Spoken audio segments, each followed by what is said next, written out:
Doa dalam Islam sangat dianjurkan. Bahkan kata Nabi SAW, ad-doa huwal ibadah. Doa itu sebenarnya inti daripada ibadah. Sebagian ulama mengatakan, kalau diitlakkan doa, maka berarti semua aktivitas ibadah masuk di dalamnya. Makanya contoh misal, definisi daripada sholat, secara etimologi adalah doa. Karena memang isinya doa. Pada saat sedang puasa kita disuruh berbanyak doa, bahkan dijanjikan mustajab doa. Kita melakukan aktivitas apa saja, keluar rumah, masuk rumah, mau makan, habis makan, mau keluar masuk kamar mandi, keluar kamar mandi. Mengenakan pakaian, membuka pakaian, apa saja ada doanya. Dan doa dijadikan senjata bagi orang-orang beriman oleh Sang Pencipta Allah. Sebagaimana sabda Nabi SAW, ad-doa silahul mu'min.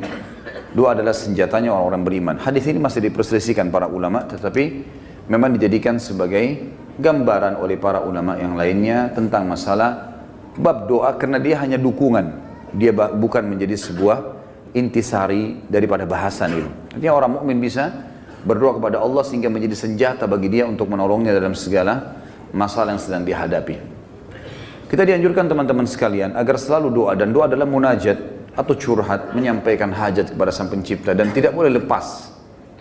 Saya sudah sering ulangi dan saya ulangi lagi sekarang.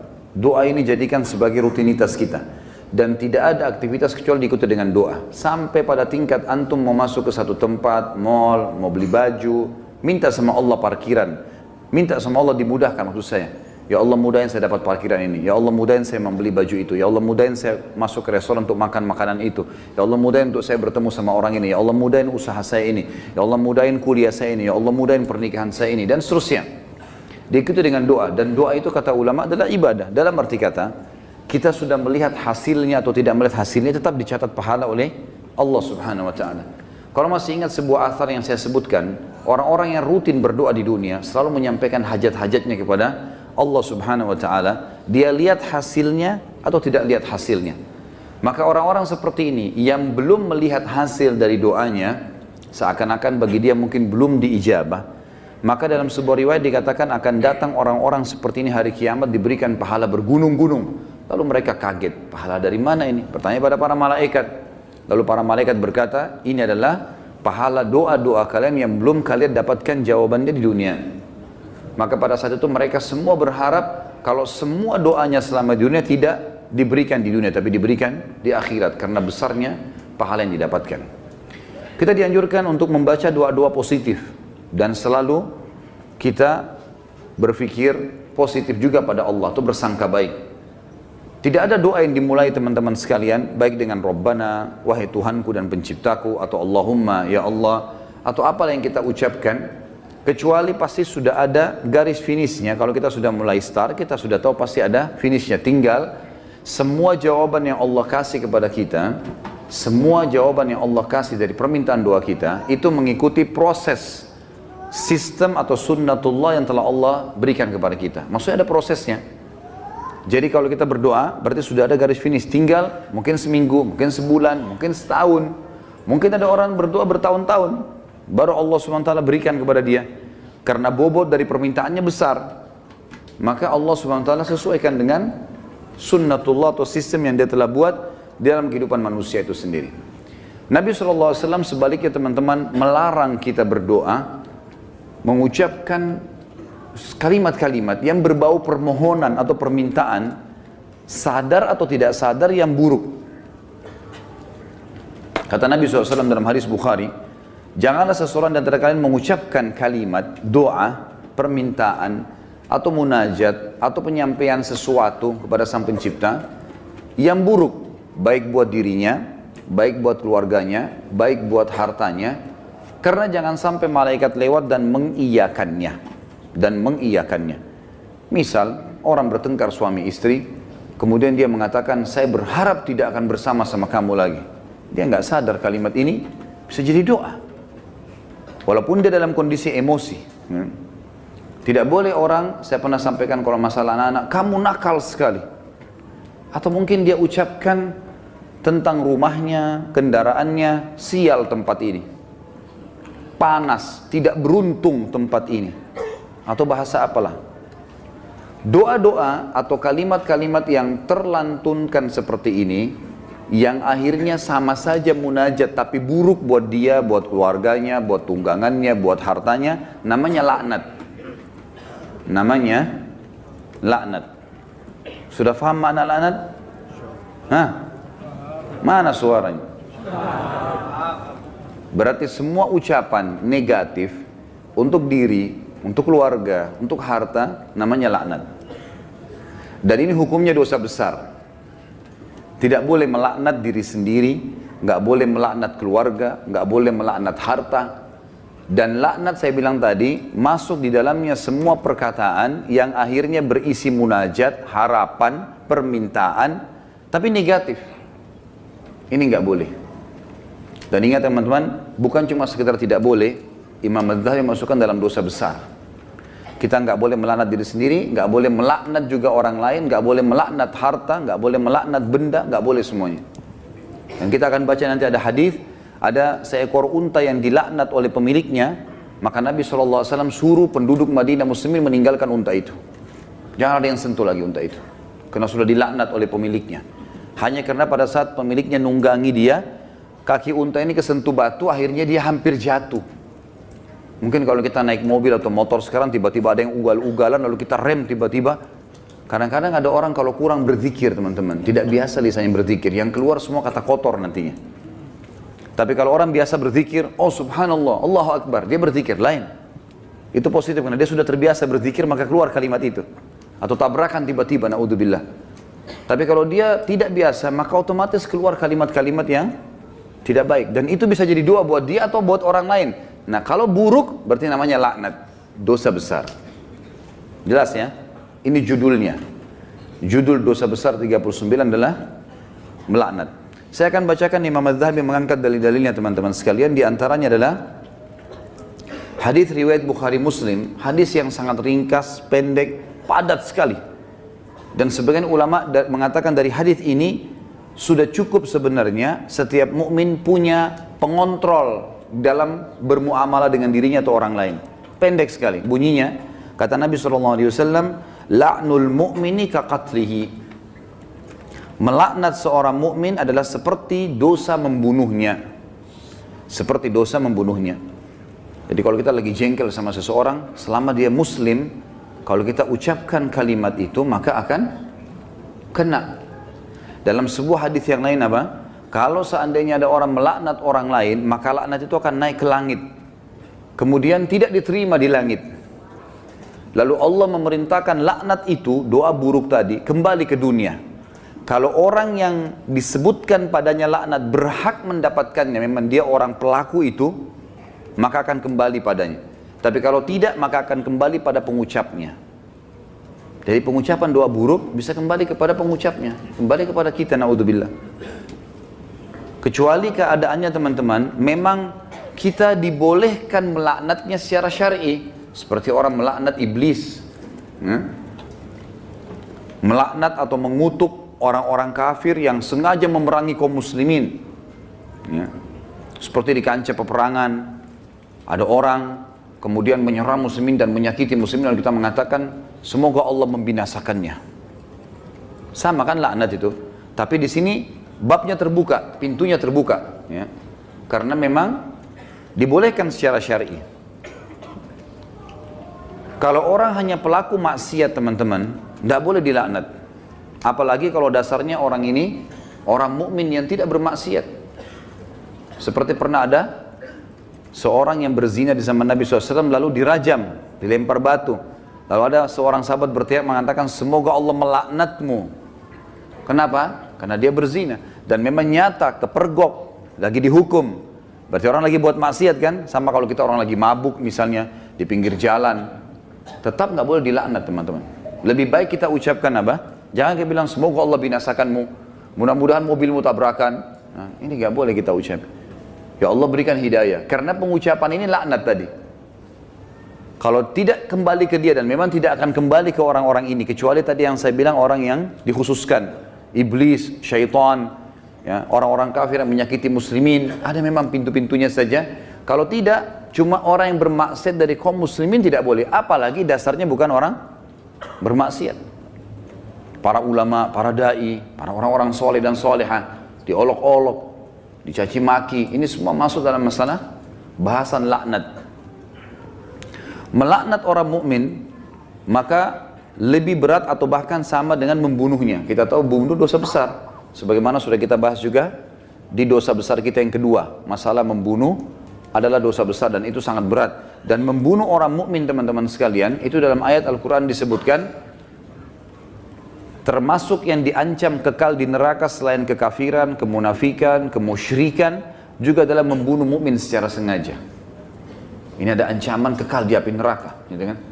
Dan ini masih khilaf di antara ulama memang, tapi umumnya ulama mengatakan zahir hadis ayatnya begitu. Wa may yaqtul mu'mina muta'ammidan fajazaohu jahannam khalidina fiha. Siapa yang bunuh orang mukmin, maka dia akan disiksa atau dikekalkan di dalam api neraka, ya. Itu ada di dosa besar nomor 2. Maka dia akan dimasukkan ke dalam api neraka dan dia akan kekal di dalamnya.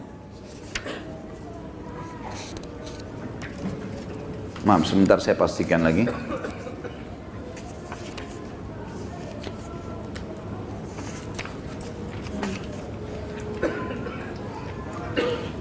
Iya.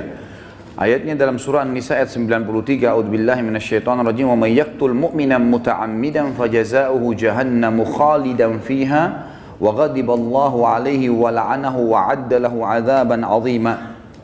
Dan saya beristighfar tadi karena saya salah dalam membaca ayat, tapi ini ayat yang benar, An-Nisa 93, yang artinya barang siapa yang membunuh seorang mukmin dengan sengaja, maka balasannya neraka jahanam dan dia kekal di dalamnya. Dan Allah murka kepadanya dan melaknatnya serta menyediakan azab yang besar baginya. Ya. Sementara melaknat orang mukmin sama dengan membunuhnya. Hadis yang kedua, tadi hadis Bukhari Muslim, hadis yang kedua riwayat Imam Bukhari dan juga Imam Muslim menyebutkannya. Kata baginda Nabi SAW, sibabul muslimi fusuqun wa qitaluhu kufur. Mencaci maki seorang muslim adalah suatu kefasikan dan membunuhnya adalah suatu kekafiran. Di sini kalimat mencaci maki seorang muslim adalah sebuah kefasikan, maksudnya adalah caci maki masuk dalam laknat. Caci maki masuk dalam laknat. Misal seseorang punya pegawai, lalu dia mengatakan kamu bodoh. Kalimat bodoh ini, walaupun dia lagi salah, bukan itu sama doa buruk kan, laknat. Maka bisa kembali ke dia, bisa kembali ke dia, tapi pengucapnya walaupun orang itu layak mendapatkan kalimat bodoh, kembali ke dia kalimat itu, tapi laknat ini bisa kembali menjadi dosa besar bagi pengucapnya. Dan lebih baik jangan diucapkan. Lebih baik jangan diucapkan. Beda kalau kita menghardik perilaku. Misal gini, ada orang melakukan perbuatan yang ngawur dia melakukan perbuatan yang orang tidak lakukan. Misal mobil lagi sangat kencang, kemudian dia tiba-tiba berjalan di tengah jalan, seperti menunjukkan sebuah atraksi atau kehebatan gitu kan. Lalu kita mengatakan perilakunya orang ini gila. Perilaku, perbuatannya itu berbeda. Yang dimaksud dalam sini adalah masuk kepada individunya. Karena perilakunya memang betul salah, gitu kan? Perilakunya salah. Kalau kamu terus melakukan perbuatan ini, seorang guru bilang sama muridnya, kamu bisa menjadi orang bodoh. Gak masuk dalam laknat itu. Karena yang sedang dibahas apanya? Perilakunya. Perilaku beda, gitu kan? Kalau kamu terus saja seperti ini, telat datang di kantor, tidak mengerjakan pekerjaan, kamu tidak akan berprestasi. Kata-kata tidak berprestasi, buruk atau tidak? Buruk. Masuk semua dalam globalnya makna laknat, tapi tidak masuk di sini karena dia sedang menilai perbuatan memang yang sedang salah. Beda, gitu kan? Seseorang membersihkan rumah atau masjid masih kotor. Ini kenapa dibiarkan kotor? Kalau begini nanti orang akan menilai kamu buruk. Menilai perbuatanmu buruk. Bukan laknat itu. Jelas ya? Jadi yang kita maksud di sini adalah individunya.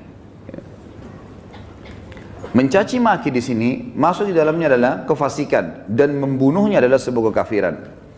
Kemudian dalam hadis Muslim dari Rasulullah SAW bahwasanya beliau bersabda di dalam hadis yang diriwayatkan Imam Muslim juga, la yakunu la'anu syufa'a wala syuhada yaumal qiyamah. Orang-orang yang gemar melaknat, lidahnya suka mengucapkan kata-kata buruk. Termasuk sini teman-teman ya, saya sering dengar orang bercanda sama temannya, ucapkan nama binatang. Ya. panggil nama binatang, panggil kata-kata buruk, ya. Kadang-kadang kalau ditanya apa itu, oh itu artinya ini, oh itu arti buruk semua. Walaupun dia cuma bercanda sama temannya. Di sini dikatakan orang yang suka melaknat, lisannya suka diucapkan kata-kata negatif begini untuk dirinya, untuk orang lain, untuk kendaraan, untuk tunggangan, harta dan seterusnya, tidak akan bisa memberi syafaat. Dan syafaat adalah pertolongan. Saya pernah tekankan teman-teman, syafaat itu akan didapatkan bagi kalau manusia biasa kayak kita, kalau timbangan amal kita sudah lolos.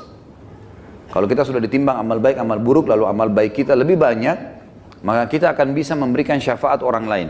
Sebagian ulama mengatakan sesuai dengan kadar lebihnya pahalanya dia.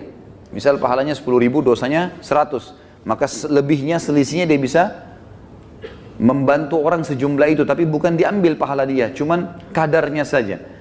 Ini ulama ambil daripada hadis Nabi SAW yang berbunyi, sesungguhnya akan ada dari umatku yang bisa memberikan syafaat sejumlah suku Mudar. Suku Mudar adalah suku Arab yang sangat banyak jumlahnya, gitu kan. Ada orang kena banyak sekali amal solehnya, dosanya sedikit, dia lolos, kemudian dia bisa memberikan pertolongan sampai satu suku, gitu kan. Lalu lanjutan hadis kata Nabi SAW, dan ada juga di antara umatku yang akan saking besarnya dosa yang dia lakukan, yang akan membesar di neraka sampai dia sendiri menjadi salah satu sudut neraka itu. Tapi saksi bahasan kita potongan pertamanya. Orang yang suka melaknat teman-teman tidak boleh memberi syafaat. Sebagian ulama mengatakan syafaat di sini masuk dunia dan akhirat. Artinya kalau ada orang mau merekomendasikan orang lain, tidak layak dia bisa memberikan rekomendasi kalau dia sendiri suka melaknat, suka menghardik, suka mencaci maki, suka menyalahkan, ya, mendoakan yang buruk. Dan juga dia tidak akan menjadi saksi untuk umat-umat yang lain yang disampaikan risalah pada mereka pada hari kiamat. Karena nanti kita akan menjadi saksi hari kiamat. Nanti dalam sebuah hadis dikatakan Nuh alaihissalam didatangkan oleh Allah di mahsyar bersama dengan kaumnya. Lalu Allah tanya, hai Nuh, kau sudah sampaikan belum apa yang saya perintahkan? Kata Nuh, sudah ya Allah. Tanya kaumnya, apakah Nuh sudah dakwakan kalian? Enggak pernah Nuh datang kepada kami. Lalu kata Allah SWT kepada Nuh, siapa saksimu Nuh? Dia bilang Muhammad dan ke umatnya. Dipanggillah Nabi Muhammad SAW dengan kita semua memberikan syafaat. Ya, kita memberikan kesaksian, kesaksian. Bahwasanya betul Nabi Nuh sudah menyampaikan dan kami terima dalam Al-Quran dari surah Nuh engkau turunkan ya Allah. Jumlahnya sekian ayat, lalu ayat-ayatnya ditilawakan sehingga kaum Nuh tidak bisa membantah. Karena apa yang mereka lakukan Allah sudah sampaikan dalam Al-Quran. Nah, orang yang suka melaknat tidak bisa ikut-ikutan memberikan kesaksian. Tentu ini sebuah kebanggaan pada hari kiamat ya. Karena kita bisa jelas, oh ini umat Muhammad, umat yang terbaik karena kita umat terbaik. Sebagaimana sabda Nabi SAW dalam sebuah hadis yang sahih yang lain, tidak ada satupun umat sebelum kalian kecuali berharap menjadi kalian, gitu kan? Karena besarnya fadilah kita sebagai umat Nabi Muhammad SAW. Nabi SAW juga mengingatkan agar setiap muslim tidak boleh memilih teman yang suka melaknat atau lisannya suka mengucapkan kata-kata yang tidak baik. Nah, itu disebutkan di dalam riwayat Imam Muslim. Kata Nabi SAW, la yanbaghi li sadiqin an yakuna la'anan. Tidaklah patut bagi seorang teman menjadi seorang tukang laknat atau suka melaknat.